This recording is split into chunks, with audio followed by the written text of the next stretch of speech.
इस कहानी की शुरुआत में और थॉमस नाम के एक लड़के को दिखाया जाता है जो साइकिक है। वो कैलिफोर्निया के एक छोटे से टाउन में रहता है। उसके अंदर ऐसी साइकिक पावर है कि वो आत्माओं को देख सकता है। और एक दिन जब वो अपने घर पर होता है तो एक लड़की की आत्मा उसके पास आती है जिसकी आंखों में दुख होता है और उसका पीछा करता है। वो उसी एक आदमी के पास ले जाती है और जब और उसके सामने जाता है तो वह आत्मा उसे हाथ लगाती है, जिसके बाद औरत को समझ में आ जाता है इस आदमी ने इस लड़की की जिसकी आत्मा ने उसे छुआ है उसकी इज्जत टूटी थी और उसे मार दिया था। और उसका पीछा करता और उसे पकड़कर पुलिस चीफ के हवाले कर देता है। दरअसल पुलिस चीफ को पता होता है कि ऑर्ड के अंदर साइकिक पावर है। रात को जब ऑर्ड सो रहा होता है तो उसे सपना आता है कि कुछ लोग जिनकी ना नाक है, ना मुंह, ना आंख, उसे उठाकर अपने साथ ले जा रहे होते हैं। यहाँ पर उन्होंने कुछ और लोगों को रखा हुआ है। तभी एक आदमी आता और सबको मार देता है और उसकी नींद खुल जाती है। उसे समझ नहीं आता कि वो आदमी जिसने सबको मारा था वो कौन है। अगले दिन और अपने रेस्टोरेंट जाता है जहाँ पर वो काम करता है। वहां पर पुलिस चीफ भी होते हैं और तभी वहां पर एक आदमी आता है जो बहुत अजीब बिहेव कर रहा होता है। और को उसके चारों तरफ बहुत सारी शैतानी आत्माएं दिखती हैं। सिर्फ ऑड ही उन्हें देख सकता है। और इस तरह की क्रीचर्स का, इस तरह की आत्माओं का दिखने का मतलब ये है कि उस इंसान की बहुत जल्दी बहुत बुरी तरह से मृत्यु होने वाली है। और उसका पीछा करना शुरू कर देता है। तभी उसकी दोस्त आती है और बताती है कि मैंने रात को सपना देखा जिसमें मेरी और मेरे दोस्त की मृत्यु हो गई। और ये सपना वैसे ही होता है जैसे ऑड ने देखा था। पर ऑड इस वक्त उस आदमी का पीछा कर रहा होता है। वो आदमी अपने घर जाता और कुछ ही देर बाद घर से निकल जाता है। उसके घर से निकलने के बाद और उसके घर के अंदर जाता है। हाँ, घर की हालत बहुत ज्यादा खराब होती है। जब वो ड्रॉर खोलता है तो वहां पर टाउन के हर एक इंसान की फाइट होती है।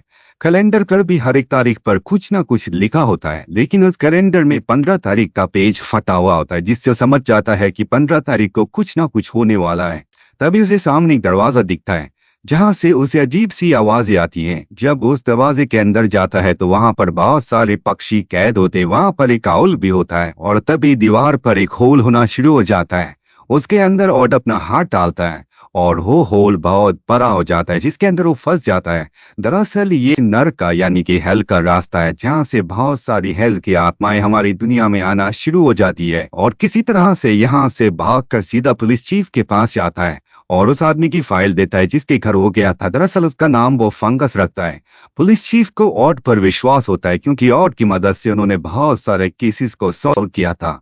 और आप पुलिस चीफ उस आदमी की यानी कि फंगस की फाइल को, उसकी डिटेल को चेक करते हैं, लेकिन उसका कोई भी क्रिमिनल रिकॉर्ड नहीं होता।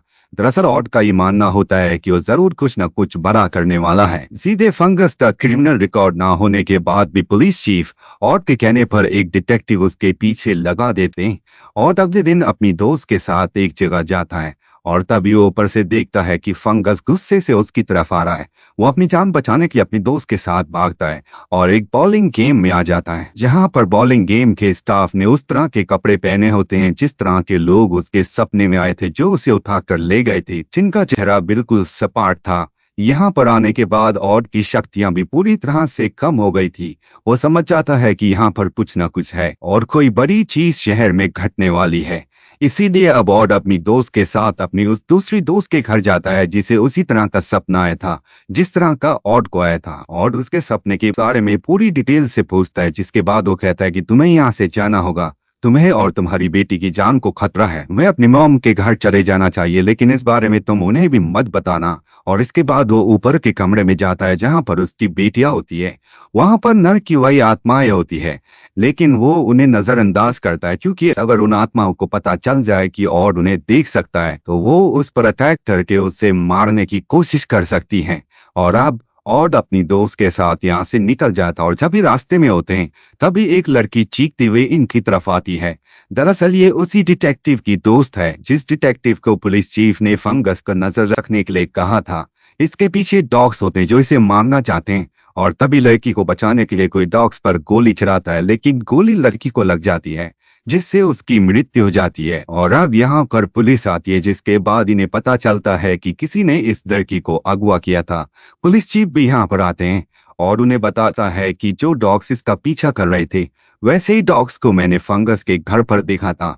यानी कि अब पूरा का पूरा शक फंगस के ऊपर जाता है। पुलिस चीफ और उसकी दोस्त को घर जाने के लिए कहते हैं और वहां से निकलने से पहले पुलिस चीफ को एक बड़ा लॉकेट देता और कहता है कि आप इसे हमेशा पहन कर रखना। इसके बाद वो अपनी दोस्त को घर छोड़कर वापस अपने घर आ जाता है। यहाँ उसे कमरे में एक रिवॉल्वर दिखती है, साथ ही बाथटब में फंगस की बॉडी होती है, यानी कि उसकी मृत्यु हो चुकी है, उसे किसी ने मार दिया। इस बारे में वो पुलिस को नहीं बताता। उसे लगता है कि फंगस को उन लोगों ने मारा है जो कल शहर में कुछ बाह करने वाले हैं, क्योंकि कल 15 तारीख होती है। इसीलिए वो उसकी बॉडी को एक मिल में रखकर शहर की तरफ वापस आता है, जहां पर उसे हर जगह नर्क की यानी कि हेल की आत्माएं दिखती है। इसका मतलब यह है कि कल बहुत बड़ी तबाही होने वाली है। वहीं पुलिस चीफ के घर पर आकर कोई उन्हें गोली मारकर निकल जाता है, और उन्हें जब हॉस्पिटल मिलने जाता है तो पुलिस चीफ की पत्नी उसे अपने गले से लगा लेती है और कहती है कि जो लॉकेट तुमने उन्हें दिया था, गोलियां उन पर लगी जिससे उनकी जान बच गई और वो बहुत बुरी तरह से जख्मी हो गए होते हैं। और अब और किसी भी तरह से सबूत इकट्ठा करना चाहता है कि कल क्या होने वाला है। इसीलिए वो फंगस के घर जाता है और उसके कंप्यूटर की हिस्ट्री चेक करता है, जिससे उसे पता चलता है कि फंगस काले जादू के बारे में बहुत कुछ इंटरनेट पर पढ़ रहा था। आती उसे गाड़ी और बॉम्ब की इंफॉर्मेशन भी मिलती है। अब जब वो सब कर रहा होता है तभी उसे किचन से कुछ आवाज आती है, और जब वो किचन में जाता है, फ्रिज खोलता है तो फ्रिज के पास ही उसे फंगस की आत्मा दिखती है, जो उस पर बहुत गुस्सा होती है। फंगस की आत्मा उस पर हमला कर देती है, लेकिन वो किसी तरह से अपनी जान बचाकर खिड़की से कूदकर भाग जाता है। लेकिन ऑड ने उसके जिस्म पर एक टैटू पढ़ लिया होता है, जिस पर लिखा होता है POD यानी कि प्रिंस ऑफ डार्कनेस, और जिसकी बॉडी में भी ये टैटू है वो शैतान का पुजारी है। और उसने और उसकी दोस्त ने ऐसा ही एक टैटू एक सीनियर पुलिस ऑफिसर के हाथ पर भी देखा है, जिससे और समझ जाता है कि वो सीनियर पुलिस ऑफिसर फंगस का साथी है।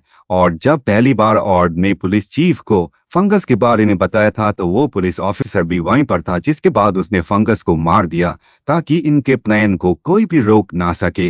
दरअसल इनका प्लान ये होता है कि फंगस के घर से ये नर्क का यानी कि हेल का दरवाजा खोलना चाहते हैं, जहां से बहुत सारी शैतानी ताकतें हमारी दुनिया में आ जाएंगी। अब सुबह ऑड अपनी दोस्त के पास जाता और कहता है कि तुम शहर छोड़कर चली जाओ, क्योंकि आज 15 तारीख है। लेकिन वो मना कर देती है। वो कहती है कि अगर तुम इस शहर में रहोगे तो मैं भी यहीं रहूंगी।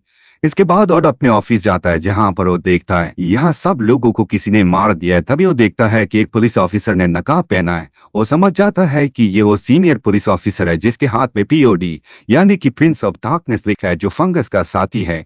वो बेसबॉल से उस पर हमला करता है, और जब उसका नकाब हटाता है तो ये सीनियर पुलिस ऑफिसर नहीं होता, बल्कि वो डिटेक्टिव होता है जिसको फंगस के पीछे उस पर नजर रखने के लिए रखा गया था, यानी कि ये भी उसी का साथी था। और अब वो सीनियर पुलिस ऑफिसर की तलाश में निकल पड़ता है ताकि वो उसे रोक सके। वो एक जगह पहुंचता है जहां पर बहुत सारे लोग होते हैं। यहाँ पर उसे अपनी वो दोस्त भी मिलती है, जिसे उसने अपनी बेटियों के साथ यहाँ से निकल जाने के लिए कहा था। दरअसल अब भी वो शहर में होती है और कहता है कि तुम यहाँ से निकल जाओ, नहीं तो तुम्हारा सपना जो तुमने देखा था वो सच हो जाएगा। और अब अपने चारों तरफ ध्यान से देखता है, जहां पर वो सब चीजें होती है जो उसने अपने सपने में देखी थी। बॉलिंग गेम का स्टाफ यहाँ बैठा होता है, टीवी पर मैच चल रहा होता है, साथ ही फव्वारे से पानी आ रहा होता है। और इससे पहले कि और सबको यहाँ से जाने के लिए कहता है, एक आदमी आकर गोलियां चलाना शुरू कर देता है। सबके सब लोग भागना शुरू कर देते हैं। लेकिन ये एक मॉल है, मॉल के सभी दरवाजे बंद है, सीधे सब अंदर फंस जाते हैं। और के पास जो गन होती है, उस गन से वो उस नकाबपोश की तरफ भागता है, और तभी हेल्थ की बहुत सारी सोल्स उसे रोकना शुरू कर देती है। दरअसल इन सोल्स को शुरू से पता था कि ऑड इन्हें देख सकता है। जानबूझकर वो फंगस के चारों तरफ थी, क्योंकि अगर वो पूरे शहर के लोगों के चारों तरफ रहती तो उसे पता चल जाता कि सबकी मृत्यु होने वाली है, और वो उन्हें रोकने के लिए कुछ ना कुछ करता। अब ऑड लगातार उस आदमी की तरफ बढ़ रहा होता है जो गोलियां चला रहा होता है, और किसी तरह से वो उसे मार देता है। उसे लगता है कि उसने सीनियर पुलिस ऑफिसर को मार दिया, पर जब वो उसका नकाब हटाता है तो देखता है कि ये वो आदमी है ने लड़की को बचाने के लिए डॉग्स के ऊपर गोली चलाई थी, लेकिन वो गोली लड़की को लग गई थी, यानी कि इसने जानबूझकर उस लड़की को मारा था। यानी कि ये भी POD Prince of darkness group का हिस्सा है। ये 3 नहीं बल्कि 4 हैं। ऑड को पूरा यकीन हो चुका है कि यहाँ पर बहुत बड़ी तबाही होने वाली है। तभी उस लड़की की आत्मा आती है जिसके पीछे डॉग्स पड़े थे, और वो ऑड को एक तरफ इशारा करती है। और जब उस तक जाता है तो वहां पर एक गाड़ी होती है जिसके अंदर बहुत सारे बॉम्ब्स हैं, यानी कि इन बॉम्ब्स को ब्लास्ट करके यहाँ पर सबको मारने का प्लान बनाया गया है। इस बॉम्ब में टाइमर लगा होता है, और इस वक्त मॉल में शहर के आदि लोग होते हैं, क्योंकि ये वीकेंड का टाइम है। और अब और किसी भी तरह से इस वैन को यहाँ से ले जाना चाहता है। रॉड के इस प्लान को यहाँ पर एक हेल्थ की सोल, जो कि एक बुरी आत्मा है, वो सुन लेती है। वो उस सीनियर पुलिस ऑफिसर की बॉडी पर अपना कब्जा करके रॉड को रोकने के लिए उसकी तरफ आता है। रॉड किसी तरह से वैन को स्टार्ट करके यहाँ मॉल से बाहर निकल जाता है। वो सीनियर पुलिस ऑफिसर भी उसी गाड़ी में होता है और इससे पहले कि ब्लास्ट होता और चलती गाड़ी से कूद जाता है और तभी वो गाड़ी ऊपर से नीचे गिरती है, जिससे एक ब्लास्ट होता है। सीनियर पुलिस ऑफिसर की भी मृत्यु हो जाती है और बहुत बुरी तरह जख्मी होता है। इसीलिए 2 दिन बाद उसे होश आता है। वो देखता है कि उसके सामने उसकी दोस्त है। इसे देखकर वो बहुत खुश होता है क्योंकि वो उससे बहुत प्यार करता है। वो उसके साथ बहुत ही प्यार भरे अच्छे लम्हे गुजारता है। अब यहाँ पर पुलिस ऑफिसर आते हैं, यानी कि पुलिस चीफ, और वो ऑड को बताते हैं कि वक्त आ चुका है। जिसके बाद हमें पता चलता है कि और जिस लड़की से प्यार करता था, यानी कि उसकी दोस्त, उसकी मृत्यु हो चुकी है। रसल ऑड को भी कहीं ना कहीं इस सच का पता था, लेकिन वो इस सच को एक्सेप्ट नहीं कर रहा था और 1 हफ्ते तक वो अपनी गर्लफ्रेंड, अपनी दोस्त के साथ ही रहता है। पर अब वक्त आ चुका है जब उसे अलविदा कहना होगा। सीधे दोनों एक दूसरे को नम आंखों से अलविदा कहते हैं। दरअसल वो जो क्रीचर्स थे जो हेल से आए थे, वो यहाँ पर सब इंसानों को इसलिए मारना चाहते थे क्योंकि इंसानों को मारने से उन्हें ताकत मिलती है। और वो 4 लोग जिन्होंने उस हेल के दरवाजे को खोला था, वो शैतान के पुजारी थे जिससे उन्हें ताकत मिलती थी, लेकिन उनका दिमाग पूरी तरह से इविल हो चुका था, जो अपने कंट्रोल में नहीं था। सीधे वो शैतान के मुताबिक काम करते थे। लेकिन और जो कि अच्छी आत्मा थी जिसके अंदर साइकिक पावर थी, उसकी वजह से सबकी जान बच गई और उन 4 का खात्मा हो गया। इसी के साथ ही फिल्म, ये कहानी यहीं पर खत्म हो जाती है। उम्मीद करते हैं कि ये कहानी आपको पसंद आई होगी।